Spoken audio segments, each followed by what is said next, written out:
Okay, so good afternoon. We are here to present to you the European Investment Bank's Sustainable Energy Commitment and the trickle-down effect of big institutional investment, from Bordeaux to Benin. So as you all know and just heard, the European Investment Bank is part of the European Union project.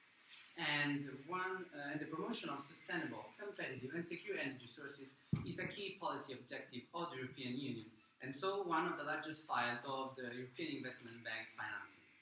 The EIB supports the transition to low-carbon, environmentally friendly and also climate-resistant economy.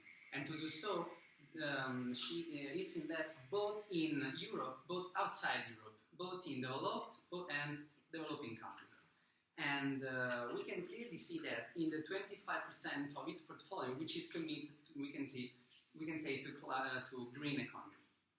So the 25% of its portfolio made of this bank one of the largest providers worldwide of climate finance.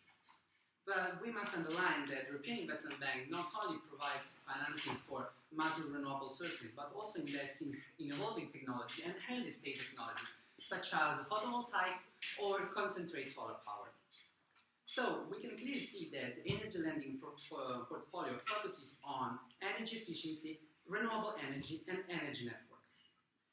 We must add that the European Investment Bank is also a key player in the achievement of the 20% of energy consumption coming from renewable energy in Europe by 2020. We have seen this in the, and we can use this graphic to explain it, that from 2006, when renewable resources became part of the European Investment Bank policy, we have risen to 3.4 billion of euro invest in this file, with half of the commitment sent to wind energy, followed by solar and hydropowers. Then, we must underline that the means that the European Investment Bank used to promote this project are both direct project loans for large projects and indirect indeterminate loans for smaller projects. But the European Investment Bank also provides new and innovative means, such as they are the kind of projects that are recently financed, and they are private finance for energy efficiency, natural capital financing facilities, and climate bonds. So, to conclude, the European Investment Bank projects that are financed support sustainability, which means to reduce greenhouse emissions and dependence from finite resource of energy. Competitiveness, in order to create an integrated and competitive internal market for energy in Europe and control customer prices. Then they support energy efficiency through innovation, development and technology. And finally, but not least, they supply security, because with their diversification of a source of energy, which are indigenous, they prevent Europe to become susceptible from dependence from other countries. So we will now display the European Investment Bank commitment to renewable energy by analyzing two recent solar photovoltaic projects. Thank you. So the first project we're going to talk about is set in Chestas, which is a town of 16,000 people set in the flatlands between Bordeaux and the Atlantic Oceans. Here, the summer temperature are as high as 42 degrees Celsius, and there is plenty of sunshine. So in this place, the renewable energy company Neon built the largest solar photovoltaic plant in Europe. They did it in just 10 months, and it became operational just this past November. The panels they cover the area of 600 football fields, and they're connected by 5 kilometers of cable. So this plant is able to produce up to 355 gigawatt hours per year of solar photovoltaic electricity that's going to be exported to the national high voltage network. So this amount of electricity is equivalent to the electricity produced to a third of the electricity produced by one of the new French nuclear facility. But of course, being solar photovoltaic and not nuclear energy, it has no environmental impact or political risk. Also, the plant is set farther away from any residential and urban areas, which means that also visual and noise impacts are negligible. The emission savings are estimated at 226,400 tons of CO2 equivalent per year. The Cestas plant is also very efficient. It produces 3 times more electricity per hectare than any other plants in Europe. And this shows the capacity of photovoltaic to really efficiently integrate with the territory. The plant produces clean energy that is it's like it can sustain the domestic usage of 250,000 to 300,000 people, which is equivalent to it's more than the entire population of the nearby city of Bordeaux. The electricity will be sold at 105 euros per megawatt hour, which is really competitive because it's on par with wind power and it's cheaper than the French, the new nuclear energy. So the total investment for this project is 360 million euros, and the involvement of the EIB consisted partly in an intermediate loan and partly in an equity and fund investment. So here we can see the structure of the loan. The EIB lended 42 million to the French bank Société Générale, which is financing Cestas. And this loan has the same structure we've seen for other intermediate loans, which means that the EIB has no contractual relationship nor financial risk with the project itself through this loan. What we found more interesting was the EIB participation to the project via the fund investments that they made in Eurofidem 3. So in 2014, Mirova started the third fund, Eurofidem 3, which has a target size of 200 million euros, and by now it has already invested in 6 wind, solar, and hydro projects.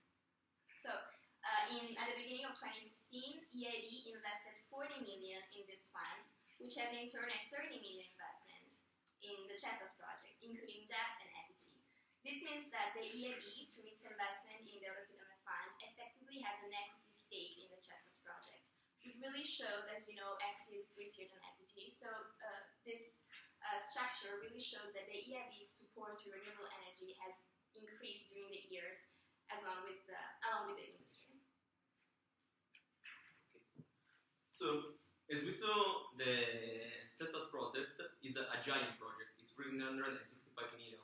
Now, the solar manufacturers of solar panels is a 6 billion industry. So this will have a giant impact on the industry. Now, this impact will be translated into economies of scale. Now, economies of scale, basically, the more you produce, the more you can spread out your fixed cost over more units. Now, in a competitive and efficient market, this will translate into a reduction of the price. Now, why do we care about this?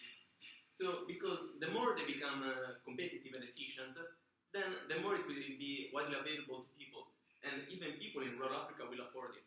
Now, in this case, basically, we have a shift in the demand for the solar panel, and in order to match this demand at a low price, they will have to increase their supply. Now, to increase the supply, they will have to invest in capacity, because they only can operate at a certain amount of capacity. So in order to increase, they will have to invest. And an investment in capacity basically ensures a long-term commitment to a low-price policy in solar panels. And this is extremely important. Now, the EIB noticed this and decided to invest into microfinance in Africa. And Giro is going to talk more about this. Thank you. So I'll be discussing the EIB's project in Benin specifically. Benin is an ideal candidate for a solar energy project. So in 2012, the national electrification rate was about 28.2% and only 4.5% in rural areas. However, by 2025, Benin has the potential to commit 25% of its energy mix to clean and renewable energy resources. Geographically, Benin is also an ideal candidate for solar energy since the northern region of the country receives about 6.1 kilowatt hours per meter squared of sunlight per day. The 500 million impact financing envelope allows the EIB to commit more to projects with a higher developmental impact. The EIB has partnered with Kaminga, which is a partnership of microfinance institutions in Africa. With EIB's backing, Kaminga has created a fund with the goal of providing clean and renewable energy to small businesses in Africa, poor households, and microenterprises. So the EIB will lend 4 million euros to Kaminga, which will then issue loans to multi-finance institutions, which then provide smaller loans to individuals who can then purchase solar kits for their households. So Kaminga funds their projects through microcrediting and microfinancing. Microcrediting is when an institution issues a small loan to a household household in order to further develop their economic or household or domestic activities. Microfinance is the issuance of any financial aid to further develop an already existing income-generating activity or to start another business. So as I mentioned, Pamiga is a network of about 14 multinational institutions, multi-finance institutions, and they're committed to economic and financial development in 10 sub-Saharan African countries and others that are seen here. They currently serve 1 million clients and have a savings portfolio of 55 million and a loan portfolio of 85 million. In Benin, the Pamiga partners with the ACFB, which is a microfinance institution. The loans issued by the ACFB can range from 10,000 to about 10 million Swiss francs. Just so you have some context with current exchange rates, 10,000 Central African francs is a little over 15 euros. The EIB has also invested 10 million in the Energy Access Ventures Fund, which then lends to startups that provide clean and reliable energy to rural Africa. They do this through solar home systems and microgrid infrastructure. At its target size, this fund will reach 55 million and have equity and quasi-equity interests in 20 enterprises, with investments that range between 500,000 and 3 million. The ultimate goal of this fund is to create renewable energy sources that can ultimately help with rural Africa. And now I will have some concluding analysis. So to sum up, we believe that the CHESS project deeply shows the EIB commitment to the environment and the climate conditions. To promote its environmental goals and support the European Union's policy, the EIB invested specifically in innovation and sustainable technology in the form of a considerable amount of both debt and equity investments.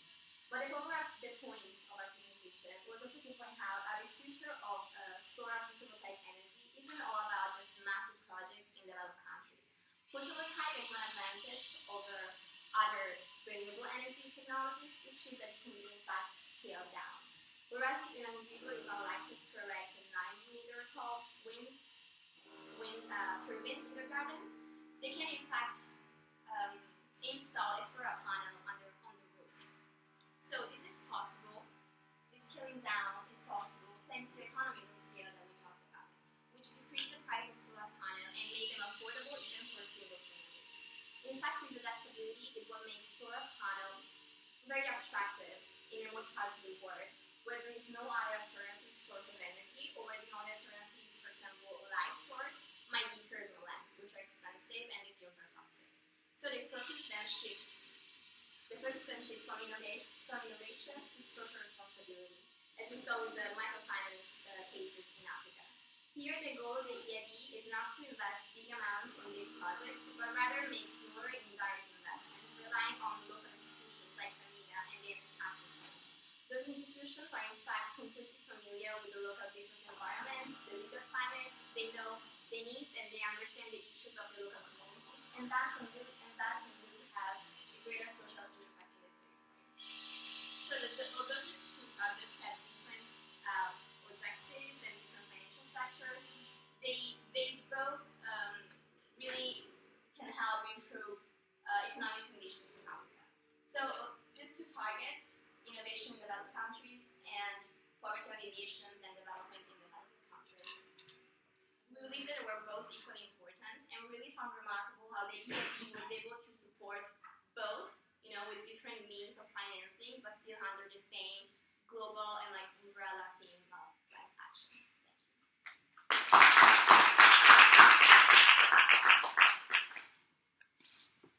Thank you. Okay. Yes, Whitson.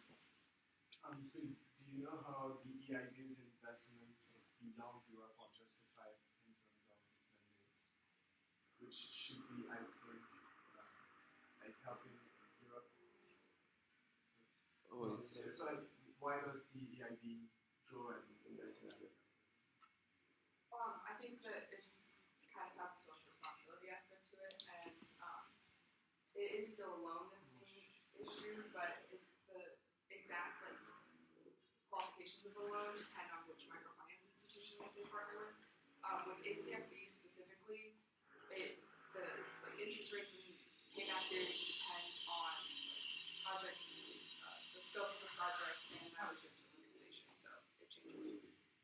remember that there are also these other innovative and just new means like the LIFE project, which is the natural capital, which means like just to secure the actually really the environment. That means like forest, sea life. It's just one of the other aspects of the European Commission that give also this mandate to the European Investment Bank. Megan? So do you think that because the EIB is investing like 90% of projects in Europe and only 10% outside Europe, do you think it should be investing more like in terms of renewable energy and anything else outside Europe? And do you think it's losing its relevance to itself? I don't think it's going to lose their mandate in Europe, but just improving the mandate because it's, as I said, it's one of the largest provider of climate financing worldwide. So it should go farther. And since the mandate was given like, I don't know if it's already this year or last year with this new project like private finance for energy efficiency and the project LIFE, I think she is moving from Europe also to our largest view. Yeah, so I think it helps to mention that the projects in the EU don't necessarily deserve the attention of projects outside of the EU because of the economies of scale that you mentioned. Larger projects in the EU actually make those smaller projects possible. Elise, So concerning the idea of investing in renewable energy in Europe, do you have any other examples of major projects? Like what are the countries that they mainly invest in when it comes to renewable energy? Yeah, as you saw, the wind, the European Investment Bank is focusing really on wind, but on not on Countries in the countries. all For countries. Yeah, example, Belgium. There is one in Yeah. Belgium. Yeah, For it's example, they invested in, through the same fund, the European Investment Fund, they already invested both in France and in Sweden, just created like a wind turbine in Sweden. in Belgium they create. In Belgium and Netherlands they create these huge bar of offshore wind turbines just outside, just in the sea. Because the wind is stronger there, and this is a kind of evolving technology. And if you take the graphic, it's shown as the offshore wind is actually the largest of the. It's one of the largest field of action of the European Investment Bank. and another thing is that the EIB invested in Amiga, which has microfinance institutions in all of these countries. We just chose to focus specifically on the need, but it has programs in everything. So you mentioned the example of the photovoltaic plant. What was the specific reason why they chose to put it in France and not Spain? Excuse me, what specific reason why they put it in France and not Spain? Well, because the neon company that started this and built it is French, and also the consortium of enterprises that built it and operated it. They are, I didn't mention the names, but Eiffage and Schneider Electric, which are again like French companies and multinational. So it's Sorry, what specifically French? yeah. I saw you mention about microfinancing, and I was wondering how will those financial institutions deal with the risk? Because microfinancing mainly concerns with low-income clients.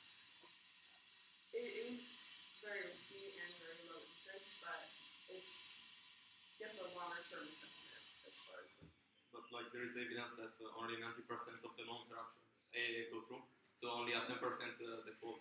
So in reality, like it's pretty viable. Plus, it's not only for like low-income people, but basically it's just to allow people to buy solar panels because they don't have other opportunities. So they grant a loan for them to buy them. Like it's very specific. And with multi-finance specifically, sometimes it does just help to further develop projects that are already producing income. Thank you.